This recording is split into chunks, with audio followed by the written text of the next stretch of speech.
मी काही special agenda वगैरे घेऊन आलेलो नाही. मी शेतकऱ्यांशी संवाद साधण्यासाठी या ठिकाणी आलेलो आहे. शेतकऱ्यांशी हितगुज करण्यासाठी आलेलो आहे. सध्याच्या राज्य सरकारच्या असलेल्या योजना त्या संदर्भात काही सुधार त्यांना हवा आहे का, त्या संदर्भात काही बदल हवा आहे का, नवीन तंत्रज्ञान या ठिकाणी नवीन तंत्रज्ञान, नवीन बी बियाणं, औषधं आणि खताच्या संदर्भात काही त्यांना बोलायचं आहे का, आणि नवीन तंत्रज्ञानाच्या संदर्भात काही सूचना करायच्या आहेत का, या सर्व सूचना त्यांच्या कडून मला या ठिकाणी घ्यायच्या आहेत. आणि त्यानंतर हा सगळा डाटा गोळा केल्यानंतर एक धोरणात्मक निर्णय घेऊन एक कृषी खात्याचं एक उत्कृष्ट असं धोरण कसं तयार करता येईल या दृष्टिकोनातून माझी दौरे सुरू आहे. मोठ्या प्रमाणात रॅकेट समोर आला नाही, ते आता रॅकेटमध्ये त्यांना सरकारने पैसे दिलेले नाही. 4 लाख अर्ज त्यांचे नामंजूर करण्यात आलेले आहे.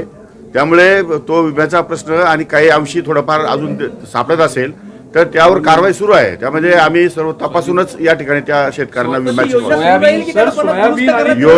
योजना दुरुस्त होईल, पण सुरू राहील. सोयाबीन आणि तूर उत्पादक शेतकरी विदर्भात मोठ्या प्रमाणात तो अडचणीत आहे. तुम्ही मुदतवाढ अजून शासनाकडून मिळालेला नाही आहे. तो माझा विषय नाही आहे. माझा विषय शेतीचा आहे. त्यामुळे तो पणनचा विषय आहे. तर पणन मंत्री जयकुमार रावल साहेब त्यावर खुलासा करू शकतील.